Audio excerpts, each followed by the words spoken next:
Good to go? Everyone's good? Well, as you can see, they've rolled out the purple carpet. They rolled out the purple carpet here in Gimli, Manitoba, where Crown Royal employs tons of Canadians. We're talking about good paying Canadian jobs supporting our Canadian community here by producing Canadian whiskey, Crown Royal. So I'm here to show support for the workers here and to let the folks here in Gimli know that we got their back. And as a result, I'm calling on Premier Ford to stop his plan when it comes to LCBO taking Crown off the shelves.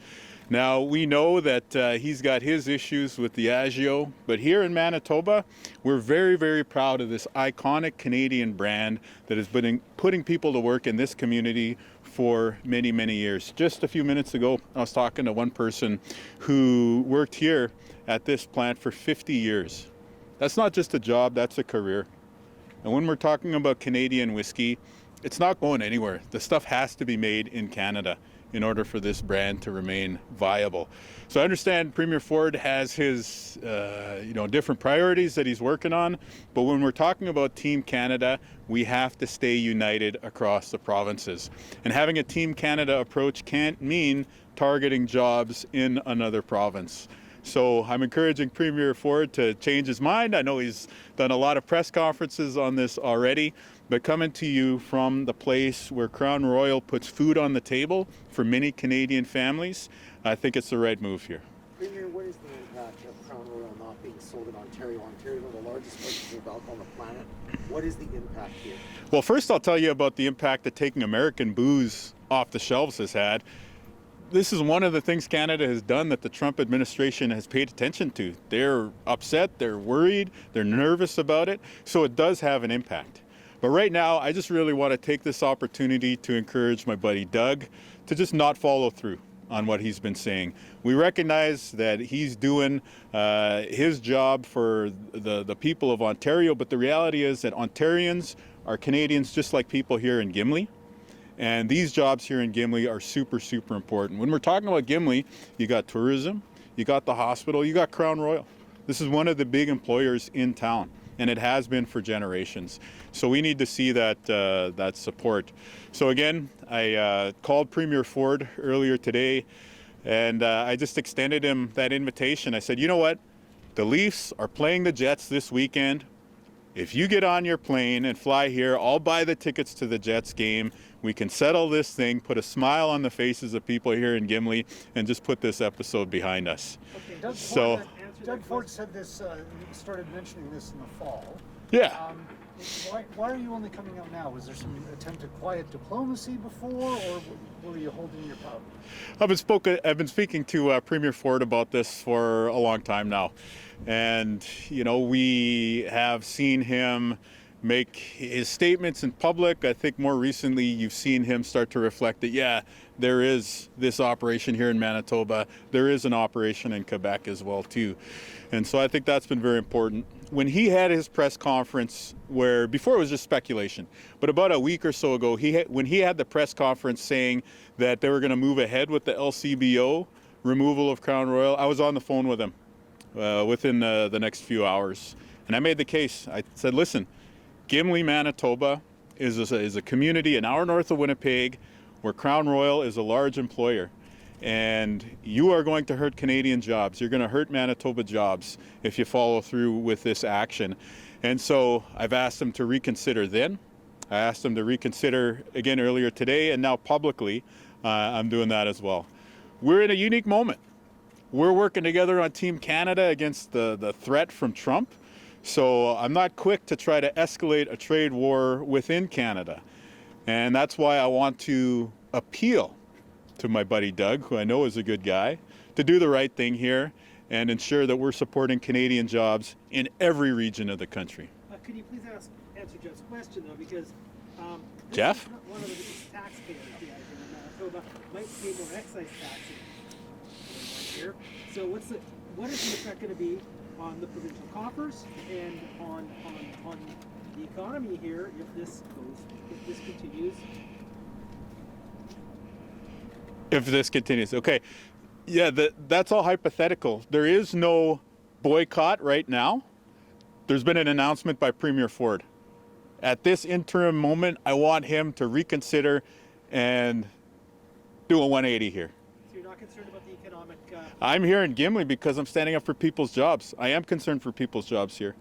I spent, the time earlier today talking to the workers because this is about specific families in Gimli being able to put food on the table.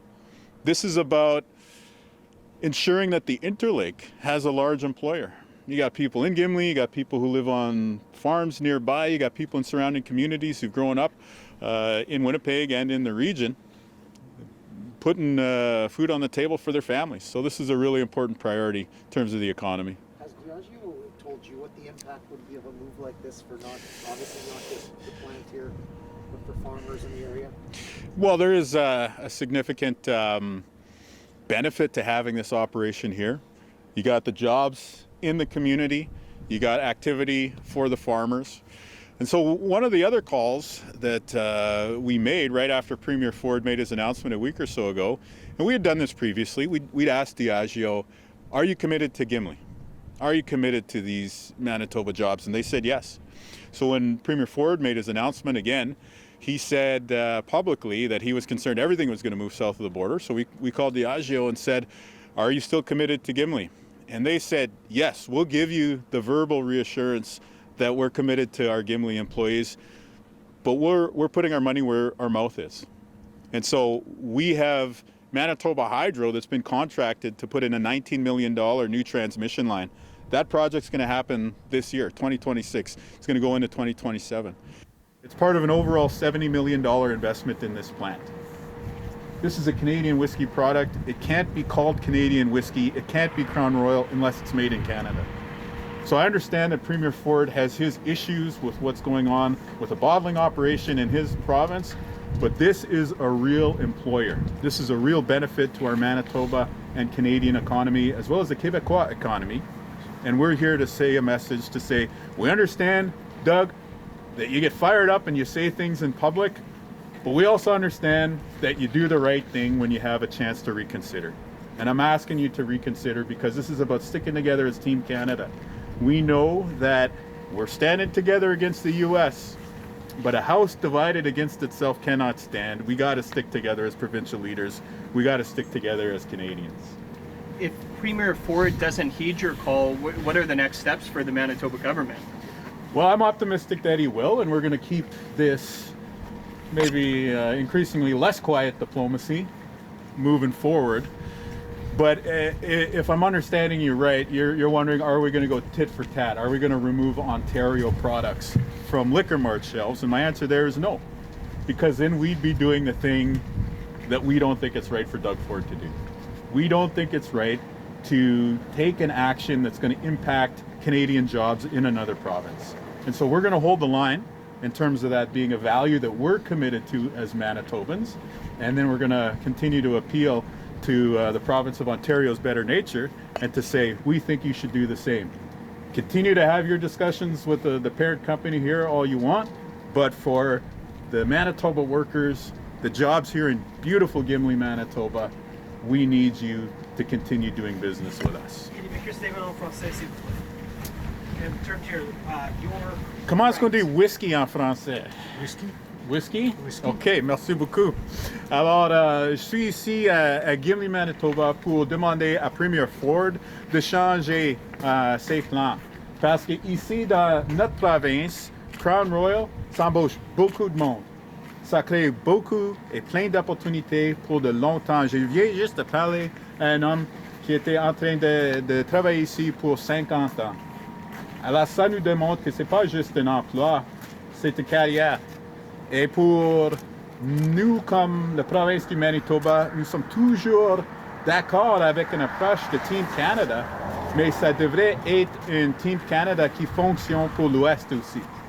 Alors, si on veut appuyer ceux qui travaillent en Ontario, nous devons appuyer aussi ceux qui travaillent ici dans le Manitoba, c'est-à-dire les employés de Crown Royal ici à Gimli. Should school buses have seat belts?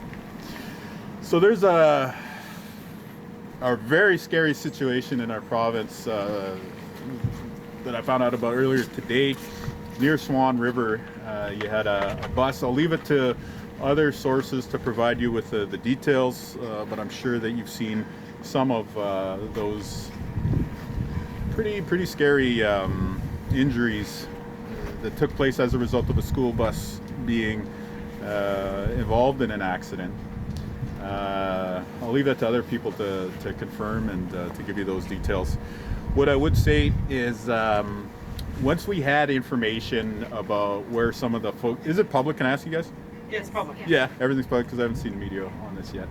So yeah, I got on the phone with the chief of Sepetoyak, Nelson Janai, pretty much as soon as I became aware of what had taken place. First of all, just to check in and offer support, but also to say, you know, we're going to be there to offer whatever help is needed for your community members. I believe 4 of whom were on their way at the time we spoke to the Health Sciences Center in Winnipeg, and then the balance of the people, including the driver and the other students, headed to the Swan Emergency Department. So we're going to continue to offer the support that we want. I would encourage folks from Sepetoyak to be in touch with your community leadership as well as us if you need updates on the family members. In terms of seat belts on school buses, you know, I'm open to the conversation, but we have to be patient about identifying what took place in this instance before we rush to propose the right solution. Again, what was the cause of this accident? What was the nature of the injuries?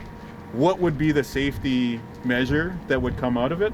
I'm very open to hearing, but we don't have that information yet. So I think we got to get that before we go to that What next. hopes do you have? Before we get to that next level. Forgive me. What hopes do you have Forgive me. from the Carney visit to Asia in terms of results, either for canola or anything else? Well, canola and pork tariffs from China have put a lot of economic uncertainty and some real economic hardship on our ag industry here in Manitoba. And so we want to see an off-ramp. So I wrote to Prime Minister Carney this week, just reiterating that we want to see action to help our canola producers, to help our pork producers, our pork industry, our canola exporters in this time of tariffs. And so Prime Minister Carney has been good about giving us updates heading into this trip. I hope he's successful, and I hope that we're able to get an off-ramp. Okay, now I have a, for the B-roll minded people in the house, I got a marker and I'm going to sign some casks of whiskey here. Barrels of whiskey. Give us a minute. Yeah, you guys give me the heads up.